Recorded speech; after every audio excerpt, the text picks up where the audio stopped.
the 26th edition of the NASSCOM India Leadership Forum, and in a break from tradition, NASSCOM has held it along with the World Congress on Information Technology in Hyderabad. Hello and welcome. I'm kickstarts. With me is my colleague Nitya Balakrishna. Nitya, what did they want today? Absolutely. It began with quite the bang. Prime Minister Narendra Modi himself addressing all the 2,500 delegates from New Delhi, and then the Information Technology Minister Ravi Shankar Prasad actually speaking at that keynote session. But let's first look at the exclusive conversations with CNBC TV18. Here's Rishad Premji, the Vice Chairman of NASSCOM and Chief Strategy Officer of Wipro, as well as Tech Mahindra's C.P. Gurnani. There are signs that overall global economy is only looking better in practically all parts of the world, and which effectively means is that we can see more digital spending. We can start looking at better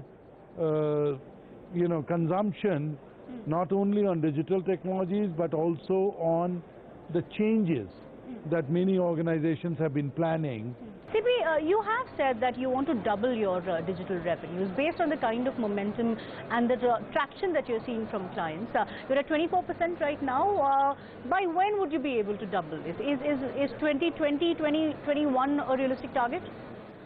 So there's a good word in English which said tomorrow, and then tomorrow never comes. So I'm just kidding. But I mean, ultimately, what we are talking about is, internally our plan is to take the digital revenue up to 60% of our business. That's more than doubling from the current. In 3 years. Trouble area that seem to be there, be it US, be it the fact that BFSI continues to remain volatile, even though you have been able to outperform your peers in couple of quarters in the last 1 year. Do you see US and BFSI seeing a recovery in FY19? Again, BFSI, when you start, I mean, every sector, and in Tech Mahindra, we classified and studied 17 sectors in huge detail.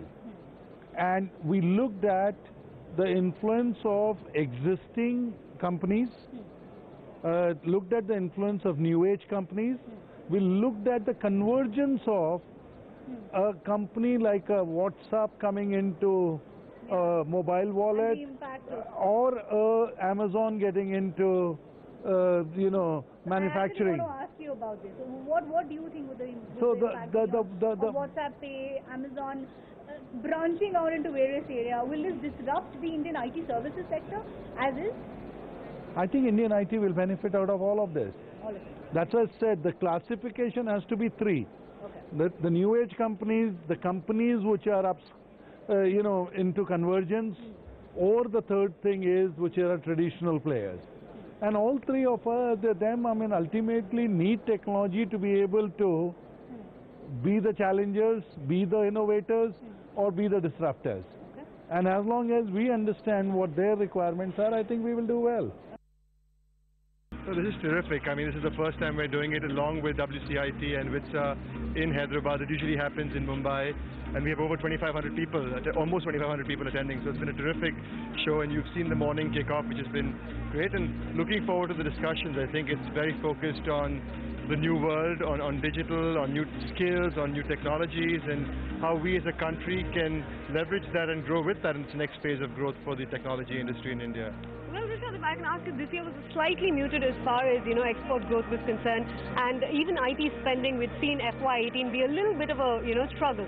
But FY19, even the Gartner report indicates it's going to pick up. What is the outlook as far as the IT sector is concerned in coming years? So you'll have to wait for that. We have a meeting tomorrow afternoon with the press, so you'll have a better sense for what next year should look like. But this year look is very much in line with what we had guided last year. We had guided 7 to 8%, and so it should be broadly in line along those lines. And the economy in the world are picking up. I mean, you've never seen the world more positive now at this point in time than it ever has been. You look at the US, you look at Europe, you look at even Japan. Sure. And so I'm quite optimistic about what that bodes in terms of spend on technology as we move into next year. So hopefully we can have a good conversation tomorrow as well. One final question. We're seeing AI, automation, blockchain technology. Those are the buzzwords. As far as you are concerned, what are the key, themes that will be the focus point of this year's conference? I think it's all about new technologies, right? And I think it's really about how those come together and confluence to create impact. With so much change in the world, with the fact that the world has truly become a mobile-first, a cloud-first world, it's become so much more data-rich that is getting more and more organized in terms of data.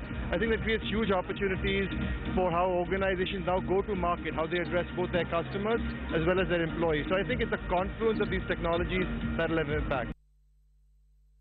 So IT companies putting on a brave face, but FY18 there was stuff for IT but not for BPM. Absolutely. In fact, that's exactly what Keshav Murugesh of WNS and Rohit Kapoor of EXL Services had to say in their conversation, indicating that FY19 will definitely be a better year for the outsourcing industry.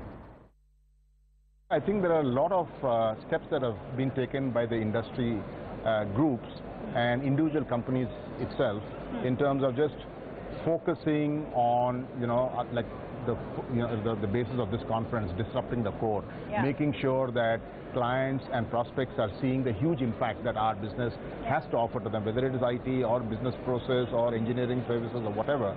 And I think in every sector there are green shoots being seen in terms of pipelines, in terms of customer visits, in terms of guidance is starting to look better. You will probably see somewhere soon a new guidance coming out from NASSCOM. Is the worst behind the Indian IT BPM sector? I think so. I think firmly behind us. And FY19 looks like, at least from the initial green shoots that you're seeing, FY19 should be a better year than FY18 and FY17? I would expect that, forward looking from here, 19 and beyond, the revenue growth as well as the whole overall impact that we are creating for customers will be far positive. 7 to 8% is the guidance that NASSCOM has given. Are you confident to be able to cross that? Yes. So if you look at how the traditional BPM companies have been growing, including WNS, you will see that our growth rates for the pure plays appear to be higher than the traditional growth rates that NASSCOM has given out for an industry as a whole. And I think it comes on the back of some of the steps that we took over the past 2 or 3 years. So if you look at how we rebranded the industry to enable clients to appreciate what is the kind of impact we are creating for them around the whole skilling kind of area where we have tied up with individual universities. Individual companies like WNS have even created their own courses. Like, we have created an MBA in business analytics program. So if you just look at it, WNS, for example, is in line to deliver in excess of 20% growth, for fiscal 18, right? And so you're significantly beating that 7 to 8%. Some of it is coming from 3 acquisitions we did during the year, but on an overall basis, the constant currency organic growth also is much higher than the NASSCOM growth rate. So for the BPM industry, I think FY18 was a good year. And I think for FY19, we continue to see good demand potential out there. The reason for that is the US economy is doing really well. There's just been the introduction of the Trump Tax Act, which allows for a lot of money being repatriated back to the country, and therefore there are going to be a number of spending programs where these funds will be used. So I think actually the market environment is quite nice. At EXL Services, what do you think will be the key focus areas for yourself in the next couple of quarters as far as, investment and development and expansion is concerned? So for EXL, insurance is a big play. It's almost 50% of our business. And that industry vertical is performing exceptionally well for us. Another vertical which is key for us is healthcare. And in the US, the healthcare is a huge industry, a lot of transformation taking place out there. And the use of digital technologies in healthcare can make an enormous difference. So for us, these 2 verticals are going to be strong plays for us. Well, the budget, interestingly, Rohit, did throw a lot of impetus in India on healthcare, a universal healthcare scheme, adoption of something similar, as well as insurance for the same. So do you think India will also be a very important market for you in the coming year? Yeah, absolutely. This morning we heard the Prime Minister talk about it, and he was talking about inclusion as we move forward on the digital transformation agenda. And I think making a difference in people's lives in India can be a hugely important area, and that can be a focus area going forward. Well, on that note, it's time to slip into a quick breather right here on this special show. But Kritika, what do we have lined up for them on the other side? These are the biggest global voices that we have here. Shantanu Narayan from Adobe as well as Paul Ahmalan from Capgemini. Stay tuned.